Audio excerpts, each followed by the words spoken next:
Hello everyone. This video is to show off one of my newest offerings.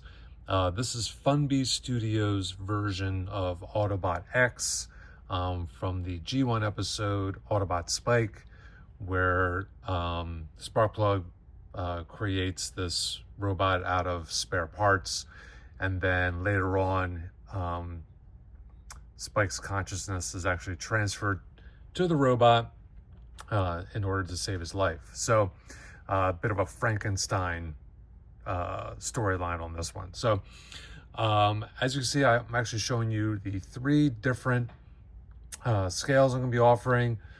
We have MP, we have Voyager, and we have Legends. Obviously, Legends will not stay that color. This is the prototype print that I did. The first two will have basically identical features as far as articulation. The Legends, there's going to have to be some trade-off because of the just the scale of the parts just don't lend itself to doing some of the articulation. I'll cover that towards the end of the video. So without further ado, here, let's go with this one, guys. It's going to be a little easier to manipulate in front of the camera. We'll go showing off the Voyager scale. Now, I've added a ton of features that were not in the original Funbie design. So if you're thinking to yourself, you know what, I'm just going to go buy the Funbie design and I'm going to print it myself. Go ahead, have fun. It was a great piece. They had some great features on theirs, mainly so they could do swappable parts with some of the mainline figs, which was cool. But I've made a ton of changes to make it's gotten rid of a lot of a lot of those gimmicks in order to trade off for some more articulation and some posability. So we'll start from the bottom. I gave them actual ankle tilt, so you can actually get some A stance out of it. You have ankle tilt.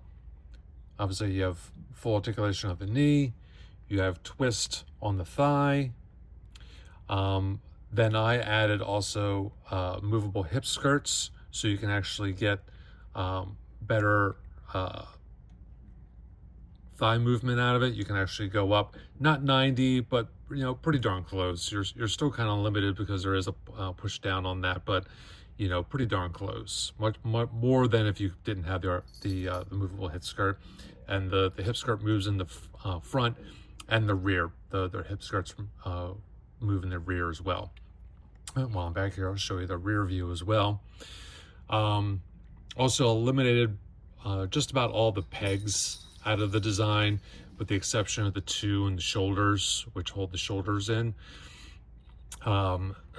You also, and this is part of their original design, you do have some ab crunch, which is actually pretty cool. You do get some ab crunch out of this. So especially a lot of the pictures shows him kind of hunched over, walking around like Frankenstein. Well, there you go. So got that as well.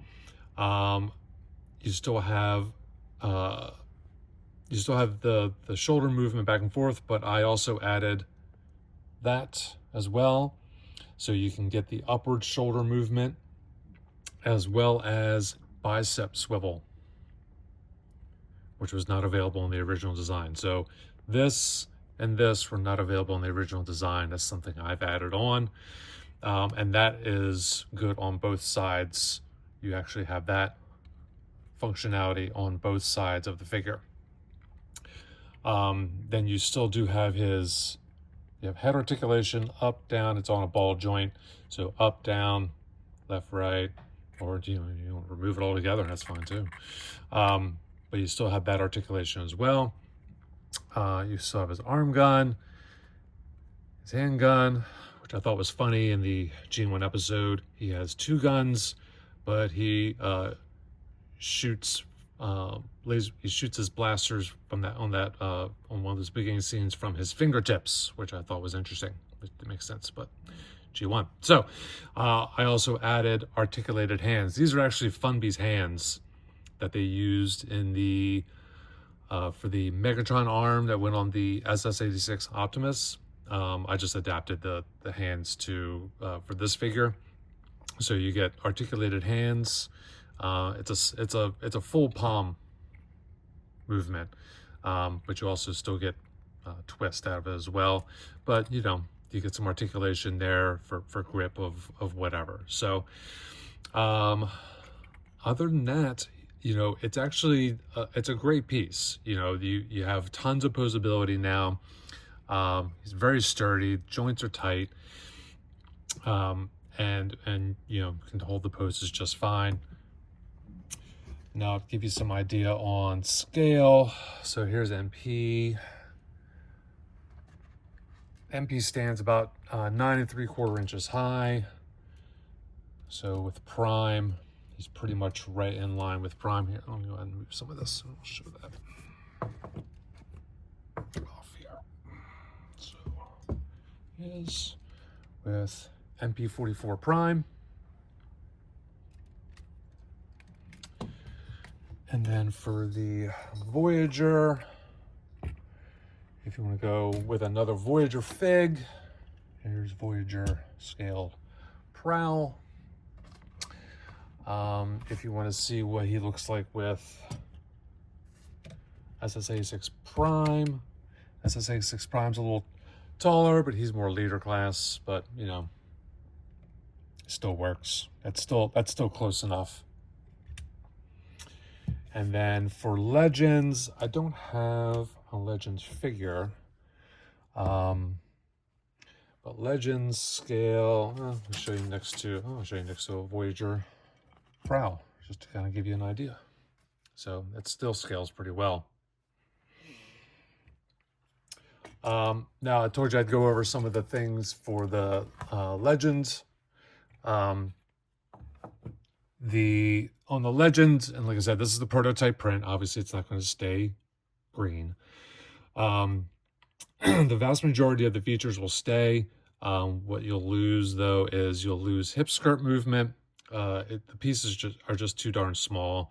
The joints just were no longer sturdy enough to support the way I was doing the hip skirts. So that's going to be a solid hip skirt, but you know, you still get some forward motion out of it. It still, you know what I mean, it still works really well. And then the way I'll do the shoulders will be a little different. You will still have upward movement on the shoulder, but I have a feeling I'm actually going to be doing away with these pegs.